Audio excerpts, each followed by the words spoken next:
Sometimes you just need to love what you see in the mirror. I get it. You're overweight. You have body dysmorphia. You don't like your body. You don't like the way you look. I get it.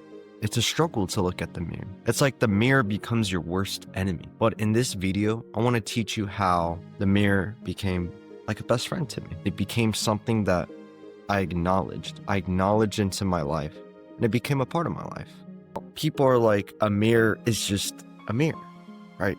But there's actually more to it than you think. There's a lot more to it than you think. The mirror signifies yourself. And you look at yourself and you judge yourself. And you think, wait, maybe I need to change this about myself.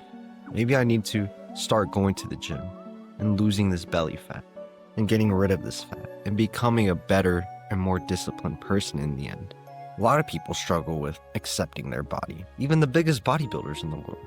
They look at themselves in the mirror. They have a hard time struggling to self-love themselves. They're always critiquing or judging their own physique, but then they don't remember where they actually came from. And they're not, they are grateful for that progress, but it seems like to them at times that they're not grateful for their progress. And then they shame themselves. They shame their bodies.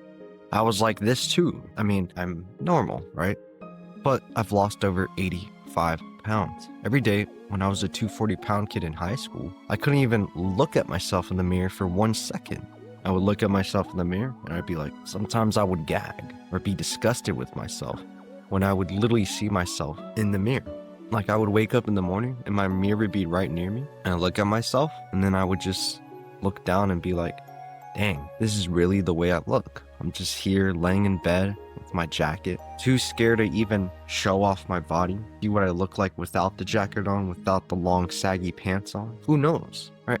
I was very disgusted with my own body. I hated it. And I got made fun of at school for the body I had, for being the way I looked. And so that mirror, it became an enemy because people were projecting their insecurities onto me and then I was accepting it. But when I started losing more weight, I started to accept the mirror for what it was more. I looked at the mirror, I would take progress pictures. Boom, I succeeded. The mirror was a way to be with me throughout the journey. It was with me throughout the journey. Because every picture I took in that mirror, it signified something that if I just kept going, I'm going to make more progress. I'm going to see more progress, not in just the mirror, but in the weight scale, the calories, the gym, the strength, and the mental fortitude that I was trying to build at that time. And I don't want you guys to feel disgusted about the way you look. That's not the point of this video. I want to help you reverse that. If you look at yourself in the mirror and you tell yourself, I am someone that is worthy of changing, I look better than I think. These words of affirmations, the law of attraction, it's going to attract to you. It's going to come to you. And then every time you check yourself in the mirror again and again and again, you're going to love yourself for who you really are. But even when I was trying to build muscle in the gym or lose weight on the first bulk that I failed, the mirror started to become an enemy again to me.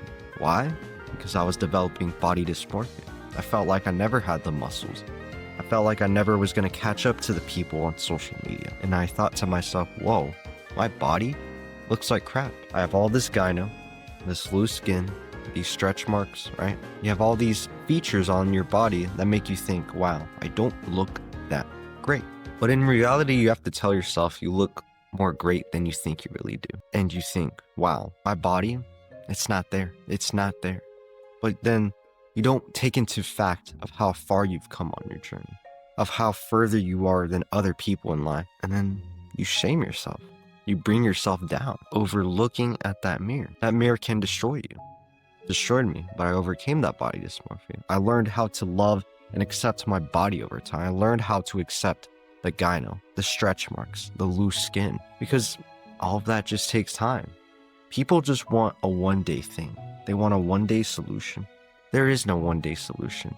Everything comes within weeks and months or a few days. But then you got to keep the habit of that. You got to make the habit doable and easy and repeat it every day. So then one week you may accept yourself in the mirror. Next week you're back to square zero where you were. And that's okay to have relapses. That's just a part of the process. I want you guys to look at yourself in the mirror. And if you feel any sort of cringe or hatred towards yourself, you really got to change something about that. And I know you can change something about that. But if you look in the mirror, You tell yourself, I accept this. I accept that this is the way that I look now. I will do my job in the future to look better, and to try to look better, and to try to level up in life. And you'll go places, man. Congrats to you for making the first step. The mirror can become your best friend. You just gotta practice and have some time with it. Thank you, boys, for watching this video. Love y'all.